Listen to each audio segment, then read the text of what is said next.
He'd always said it with a half smile, "Never touch my laptop." It sounded playful at first, like a boundary between trust and privacy. But lately, that laptop never left his sight.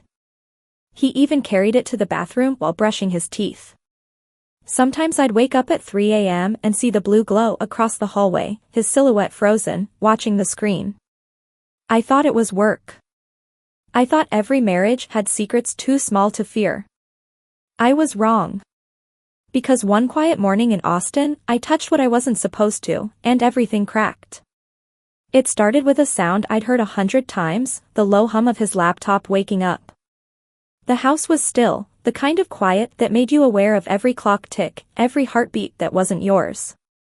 Outside, Austin's early light spilled through the blinds, brushing against the kitchen table where his laptop sat, half open, half watching me. Mark had left for work an hour ago. Or at least that's what I thought. He'd been leaving early lately. Too early. And last night, when I asked what was keeping him, he smiled in that careful way people do when they're hiding something behind their teeth. "Deadlines," he said. "You wouldn't understand, it's just boring stuff." But there was something in the way he said boring that didn't sound boring at all. So when I saw the laptop still logged in, a half-empty cup of coffee beside it, I told myself I was just going to close the lid. I didn't mean to open anything. I didn't mean to look. The screen blinked awake, blue wallpaper, cluttered folders. One stood out. No label. Just a single underscore, like something left unsaid. I hovered over it, and my reflection stared back at me in the glossy black screen. It almost felt like a warning, "Don't." But curiosity, I've learned, doesn't whisper. It drags. So I clicked. Inside were hundreds of photos, dates going back months. Some were of places I didn't recognize. Some were of me. At the park. In the kitchen. Asleep. All taken from angles I never knew existed. My throat tightened. My hand hovered over the mouse, shaking. Then, at the bottom, I saw one file that froze me. A video titled, "Don't Show Her Yet." It wasn't just the title that terrified me, it was the thumbnail. A still image of my own face. Eyes open. Lips parted. And behind me, in the blurred background, someone standing, tall, shadowed, familiar. That's when the room changed. It wasn't quiet anymore. It was listening. And I realized the hum I'd heard when I entered wasn't from the laptop at all. It was from the baby monitor sitting near the counter, the one we hadn't used in over a year. Its green light blinked once. Then again. Someone was watching. I didn't even realize I had stopped breathing. My finger hovered above the trackpad as if pressing play would end everything that had once felt safe. The room seemed to shrink around me, the hum of the fridge, the ticking clock, even the dust motes floating in the sunlight. Everything waited for my next move. I clicked the file. The video started in complete darkness. For a second, I thought it was blank, then the faint sound of breathing came through. Someone adjusted the camera. The frame jolted, then steadied. It was my bedroom. The date on the corner read 6 months ago. There I was, sleeping, my back turned to the camera. A shadow moved into frame. Mark. He looked younger somehow, calmer. He leaned down, brushed my hair away, and whispered something I couldn't hear. Then, another figure appeared, small, uncertain. It was Lily. Our 19-year-old babysitter. She stood in the doorway, barefoot, her hand clutching the frame. He looked at her, and she froze. That look, the one that used to make me feel loved, protected, it was now something else entirely. He said something. She shook her head. He stepped closer. The camera caught everything. I wanted to stop the video. I wanted to throw the laptop, scream, break something, anything. But my body didn't move. I just sat there, watching the kind of scene you never want to belong to. He wasn't touching her, not yet. But the look in his eyes, that was the betrayal. That was the crime. Then, a sound behind me snapped me back. Footsteps. Slow, deliberate. I turned. The hallway was empty. But then the monitor light blinked again. Green. Steady. Watching. I shut the laptop so fast the sound echoed through the kitchen. My pulse raced, my hands trembling as if the guilt were mine. I looked around, searching for something normal to hold on to, the vase, the framed photo of us in Colorado, the smell of last night's coffee. Everything suddenly felt staged, props in a life I thought was real. I picked up the baby monitor and pressed the button. Static. Then, faintly, a voice, she saw it. My stomach dropped. It wasn't my imagination. Someone was on the other end. Someone who knew what I'd just done. I grabbed my phone, called Mark. Straight to voicemail. Again. Voicemail. I texted him, we need to talk. Urgent. Nothing. I locked the doors, pulled the curtains, and sank to the floor. The baby monitor light blinked again, slower this time. The voice returned, softer, almost mocking. Check the garage. That's when I realized, whoever was watching wasn't far. They were inside. The house felt heavier than it should have. Every sound stretched longer, the creak of the ceiling, the low hum of the air conditioning, the quiet pop of a pipe settling. I stood there with the baby monitor in my hand, its tiny green light pulsing like a heartbeat I didn't want to hear. Check the garage. The voice had been calm, almost playful. My knees felt weak, but I forced myself to move. The garage was down the hall, past the laundry room and the photos I hadn't taken off the walls yet, the wedding picture, Mark's graduation, the one of us holding our newborn son. All the proof of a life that, suddenly, didn't feel like mine. I stopped at the door. My hand hovered over the knob. The metal was cold, colder than it should have been. I could hear something, a faint mechanical click. Like a recording starting. I swallowed hard and pushed the door open. The air smelled of oil and damp concrete. Sunlight spilled through the small window, slicing across boxes stacked high. His golf clubs leaned against the far wall. The red light on the security camera blinked, slow, steady. I stepped closer. There were two things on the workbench, a USB drive and a piece of paper folded in half. I stared at them, afraid to touch either.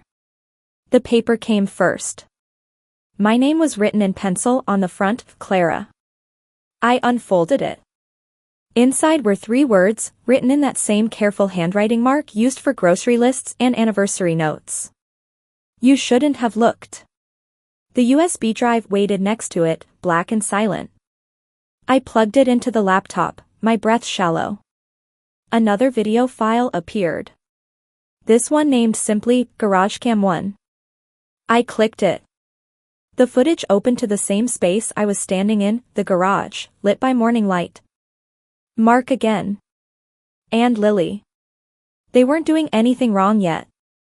Just talking.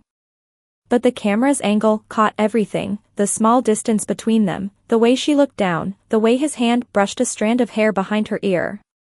It was intimate in the worst way possible. Then Lily spoke. I don't like this. Mark didn't answer. He just stood there, breathing through his nose, staring at her. The silence between them said everything. I paused the video. The timestamp read 3:12 a.m. That same night, I'd been home, asleep upstairs. The air thickened again. I turned off the video, yanked the USB out, and shoved it in my pocket. Then I saw something else, the small blinking light under the shelf. A hidden camera. Not 1. 2. Pointed directly at me. My body froze. Every instinct screamed to run. Then the garage door made a slow grinding sound, the sound of the opener whirring from the outside. Someone was coming in. I backed toward the side door, my heart pounding so loud it drowned out thought.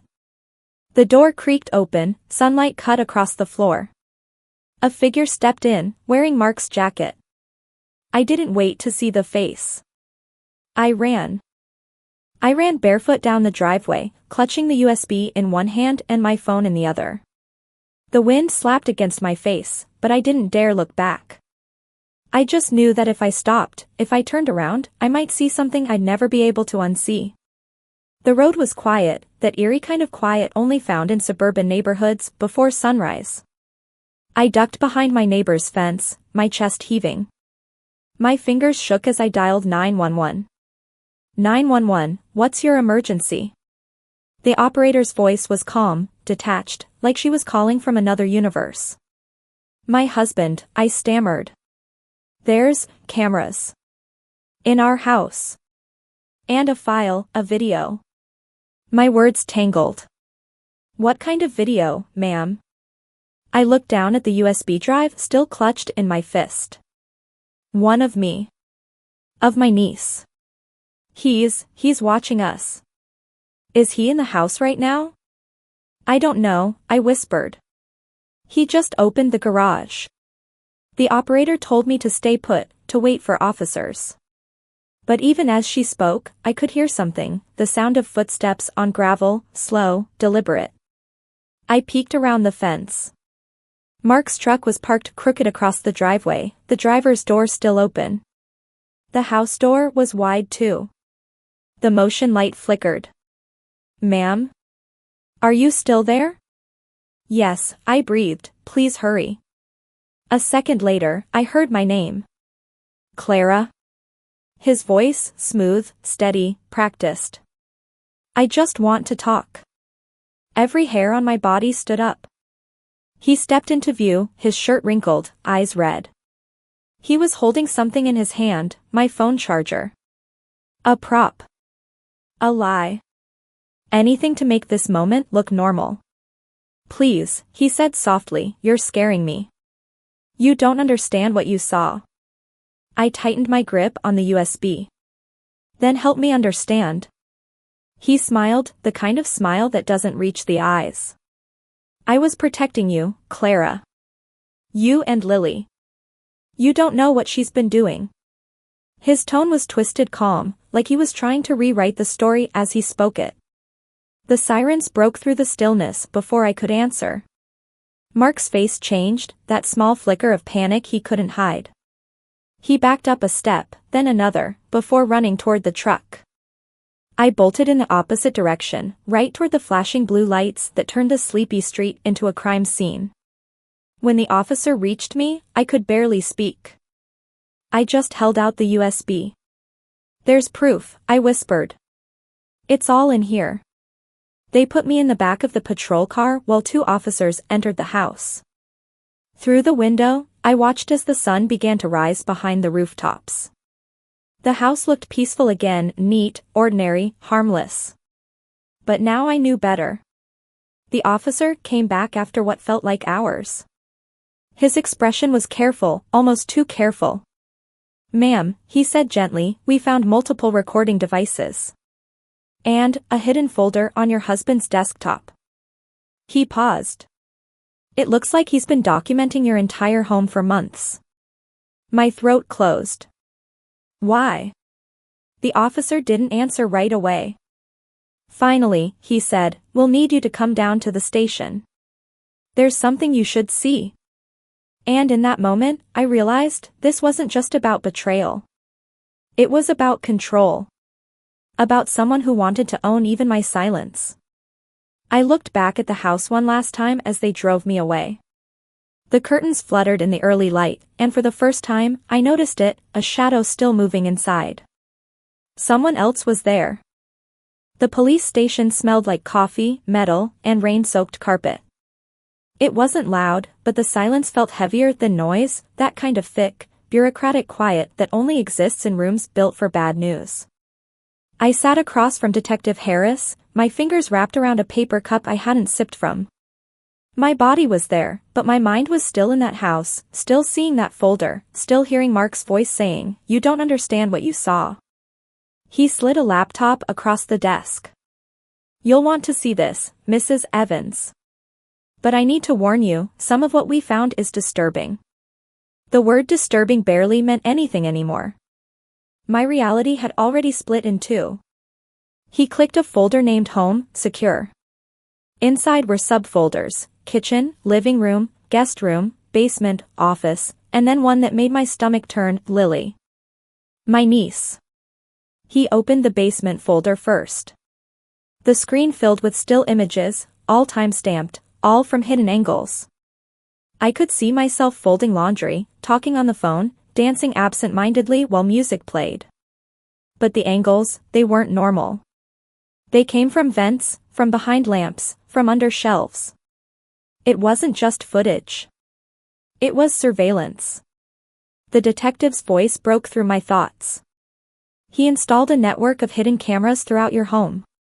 The feeds uploaded automatically to an encrypted drive. He turned the laptop toward me again. This was the most recent folder. The video began. The living room. The sound of rain outside. Mark sitting on the couch, typing on his laptop, the same one he told me never to touch. Then Lily walked in, wearing one of my sweatshirts, holding a mug of coffee. She laughed about something on her phone. He looked up at her, too long. That look. The one that had burned itself into my mind when I caught it the first time. That quiet hunger, hidden behind casual charm. I could barely breathe. The detective paused the video. Do you want to stop? No, I said, even though every muscle in me screamed yes. He clicked the next file, one labeled with yesterday's date. Mark was talking to someone. The audio was muffled, but his tone was calm, deliberate. Then he leaned closer to the camera and said, "If she finds out, it's over. But she won't. She never looks where she's not supposed to." I felt something snap inside me. All those years of trust, of shared mornings, of believing we were building something safe, they crumbled in a second. When the detective stopped the playback, I didn't realize I was crying. Silent tears, shaking hands. He passed me a tissue box, his expression unreadable. "We're filing charges for illegal surveillance and potential grooming. There may be more evidence we haven't accessed yet." "Potential grooming?" I echoed, my voice small. He nodded slowly. "There are messages. Between him and your niece. We're still verifying the timeline, but it appears he used her internship at his firm as leverage." The world blurred. The sound faded until I could only hear my own heartbeat. My niece. The girl who spent summers in our house, who called him Uncle Mark. I pressed my hands to my face. Please tell me she didn't know. The detective sighed. "She's being interviewed now. From what we can tell, she didn't. She thought he was helping her with college applications." The bile rose in my throat. He'd planned everything right under my nose.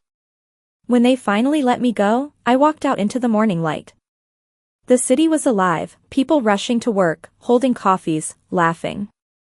And I stood there, realizing how terrifying normal life can look while it hides monsters behind laptop screens. The waiting area outside the interview room was cold, the kind of institutional chill that seeps into your bones. I could see her through the one-way glass, sitting at the table with her hands folded, eyes red, hair tied back in a messy bun.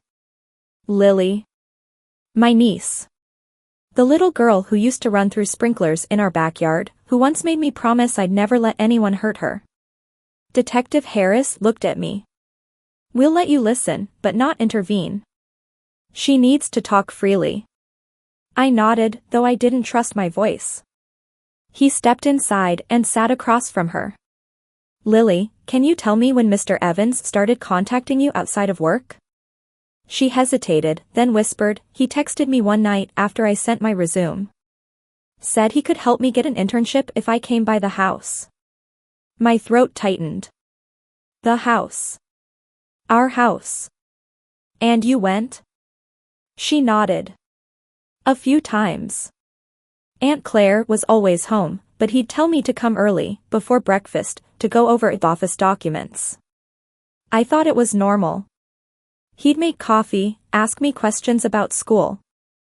It felt like family stuff. Her voice cracked on the word family. The detective leaned forward gently. When did it start to feel wrong? Lily's lips trembled. He said I was special. That I shouldn't tell anyone about our meetings, because people would misunderstand. He said Aunt Claire was too stressed to handle more. She rubbed her arms. I didn't understand what he meant until I found the camera in his office clock. It had a tiny red light. She looked up, eyes brimming. I unplugged it. The next morning, he replaced it. My nails dug into my palms. Every sentence was a blade. Detective Harris slid a photo across the table. Is this the camera? Lily nodded. Yes. He said it was for security, but one day I saw myself on his laptop screen. The same angle. I asked him why he was recording. He smiled and said, "You look beautiful when you're focused." She broke down then, sobs shaking her shoulders. I pressed my forehead to the glass, silently crying with her. The detective let her breathe before asking softly, "Did he ever threaten you?" She nodded, almost imperceptibly. When I told him I wanted to tell Aunt Claire, he said she'd never believe me. That I'd ruin her marriage. That I'd destroy everything. Her words hit like a storm. He'd used me, my trust, as a weapon to silence her. When the interview ended, Harris came out and said quietly, "She's telling the truth. Every detail matches what we found." I stepped into the room. Lily looked up, eyes swollen. "I'm sorry, Aunt Claire." I went to her, took her hands. "No. You didn't do anything wrong." She shook her head. "I should have told you sooner." I hugged her tight. "You were scared." He made sure of that. For a long time, we stayed like that, two broken voices trying to stitch themselves back together in a sterile government room. As we left the station, I realized something chilling. Mark wasn't just a husband who betrayed me. He was a man who built an entire reality out of manipulation and control, and he almost made us both believe it was love. The next 48 hours blurred into each other, statements, signatures, quiet hallways that smelled like paper and fear. The police wanted me to go home, to act normal, to wait. But how do you pretend to sleep next to someone whose lies are still echoing in your walls? By Friday morning, they had what they needed. Detective Harris called me at dawn. "Claire, we're executing the warrant today. Are you sure you want to be there?" I didn't hesitate. Yes. When the black unmarked cars pulled into our street, the sun was barely up. The light was soft, golden, almost cruelly peaceful. I stood across the road, watching as two officers approached the house. They knocked once, twice. Mark opened the door in his robe, coffee mug in hand, confusion tightening his face. Then the cuffs clicked. He froze, shock, disbelief, then a flash of something else, calculation. "Claire? What is this?" he shouted as they turned him around. I didn't answer. I just watched him struggle, his voice rising. "You can't do this. This is insane. Claire, tell them." I turned away before he could finish. Because I remembered Lily's face in that gray room. Because I remembered the files. Because some truths don't deserve to be spoken, they deserve to burn. They took him to the precinct. The media didn't know yet, but whispers always spread. I spent that night at my sister's house, sitting by Lily's bed as she slept. She kept twitching, small jerks, the kind born from nightmares that follow you even in daylight. I stroked her hair and whispered, "It's over now." But a voice inside me replied, "Not yet." The next morning, I went to see him. The officers led me to the visitor's room, a square space with white walls and a faint hum of fluorescent lights. Mark sat there, behind the glass, his face pale but still wearing that half smile that once charmed everyone. "Claire," he said into the receiver, voice calm, calculated. "This is a mistake. They're twisting everything. She's confused." I stared at him. "You recorded her, Mark. You manipulated her. She's a child. He leaned closer to the glass. She's not a child. She's. I slammed my hand against the divider. Don't you dare finish that sentence. The smile slipped. He tried again. You have no idea how lonely you've been. I tried to hold this family together. I laughed, a sound that came out sharp, cracked, almost unrecognizable. You destroyed this family. And you used my trust as your cover. He exhaled, realizing for the first time that I wasn't breaking. You think you're the hero in this? Wait till people find out the truth about you. I hung up the receiver. There are moments when silence hurts more than screams. That was one of them. When I walked out of the station, the cold air hit my face. Somewhere behind me, I heard him shouting my name, but it didn't sound like my husband anymore. It sounded like a stranger who had finally lost control of his story. That night, I stood in front of the mirror. My reflection looked older, quieter, but alive. I picked up his laptop, the one that had started it all, and carried it outside. I set it on the driveway, poured lighter fluid, and struck a match. The fire caught fast, orange, violent, hungry. I watched until the metal warped and the screen cracked, until every digital ghost that lived inside it turned to smoke. I didn't cry. I just whispered, you don't get to keep any part of me anymore. News travels faster than truth. By noon the next day, Mark's face was everywhere, local channels, social media, even a breaking news banner flashing across the cafe TV where I tried to hide. Prominent software consultant arrested for possession of illicit material and suspected grooming. The words didn't sound real. People looked up from their phones, whispering, wondering, scrolling.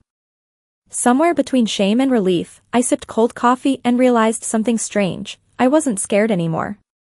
That night, my phone didn't stop ringing. Friends, reporters, distant relatives, everyone wanted to know how I didn't see it coming.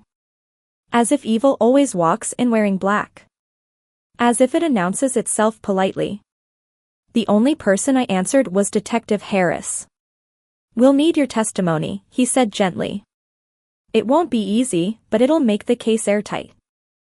I'll be there, I replied. Just tell me when. The first hearing came a week later. The courtroom was smaller than I expected, cream walls, buzzing lights, a faint smell of cheap disinfectant. When they brought Mark in, he looked thinner, but his eyes still searched for me. He found me sitting behind the prosecutor's table. He smirked. That smirk used to mean, we're okay. Now it meant, you'll never win. Lily's parents were there too, clutching each other's hands so tightly their knuckles were white. When her mother saw me, she nodded. A silent thank you, heavy with everything that couldn't be said in public. The judge read the charges. Words like evidence, distribution, exploitation hung in the air like smoke.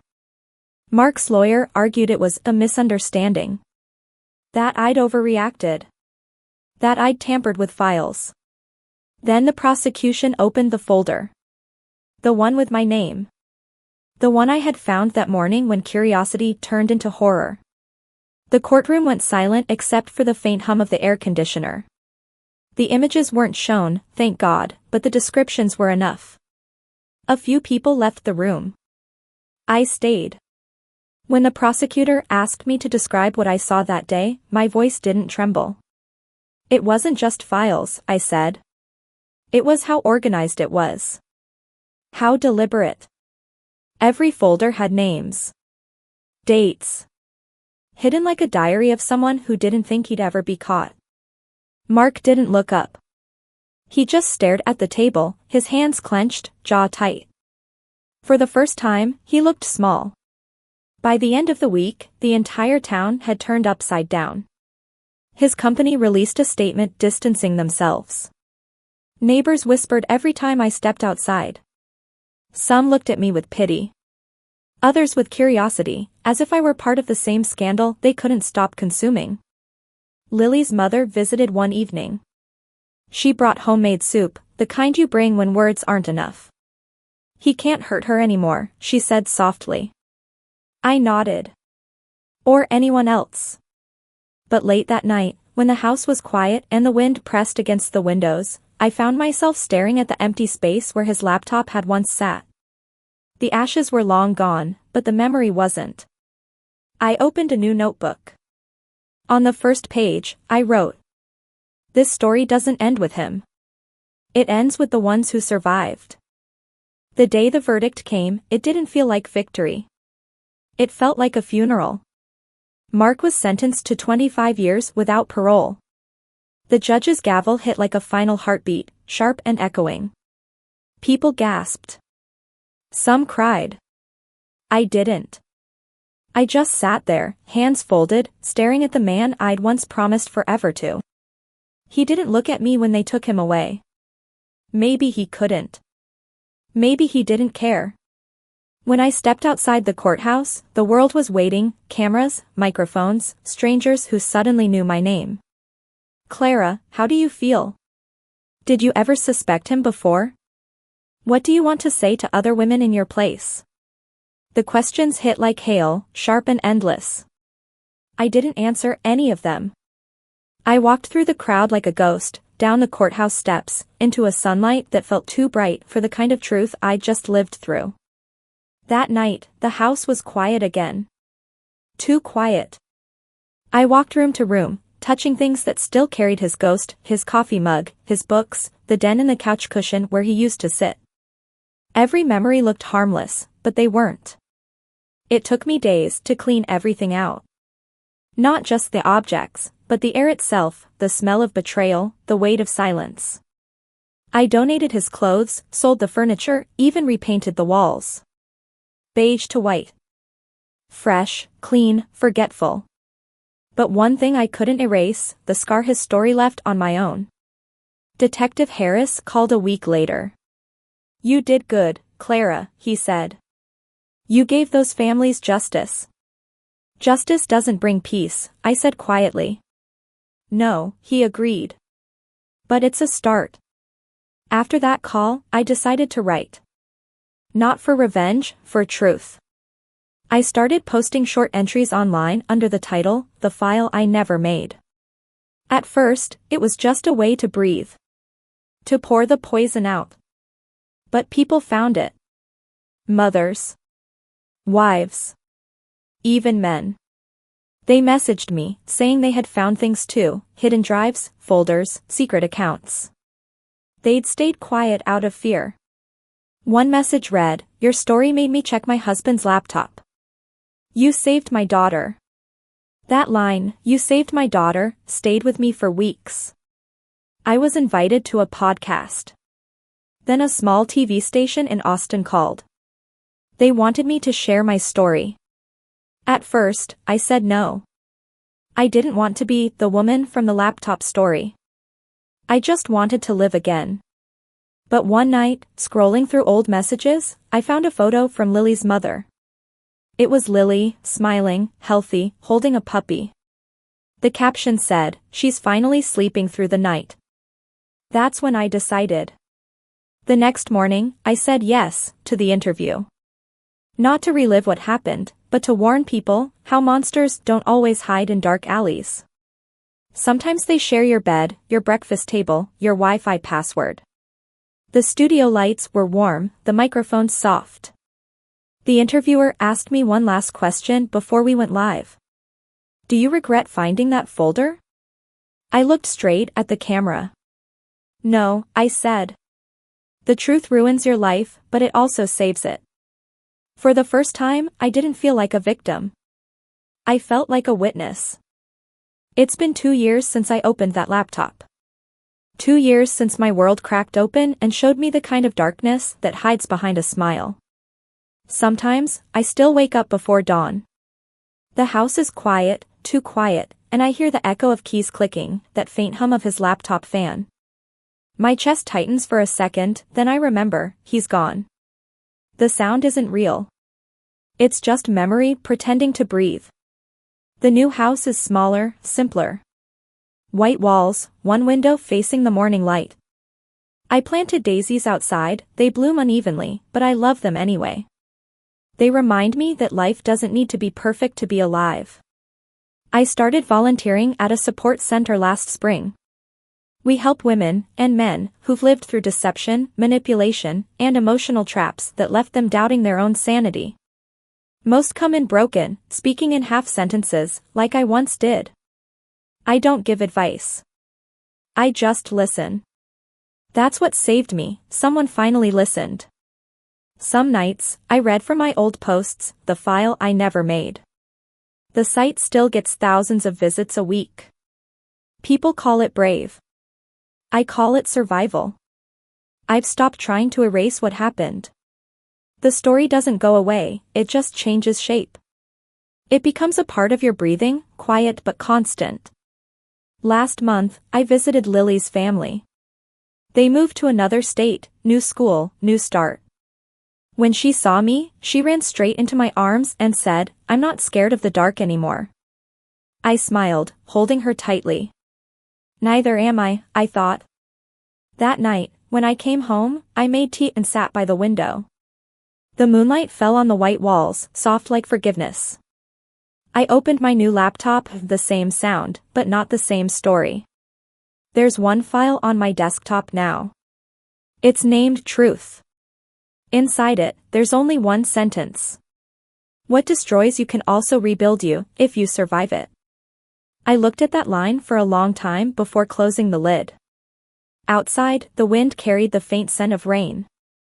A storm was coming, but it didn't scare me. I'd learned that storms only sound violent, most of them just wash things clean. When I finally went to bed, I left the window open. The wind moved through the curtains like a whisper. For the first time in years, I didn't dream of him. I dreamed of nothing. Just silence, pure, forgiving silence. The kind that feels like peace. And maybe that's what survival really is, not forgetting, not forgiving too soon, but learning to live beside the ghost of what happened and still choosing to open the blinds in the morning. I still talk to the camera sometimes, for the channel, for those who listen. I end every story the same way. If you think something feels wrong, don't wait for proof. Trust the quiet voice that warns you, it's your soul trying to save itself. Then I smile, small, steady, not broken. Because I know now that my final act wasn't opening his laptop. It was closing it, and walking away alive.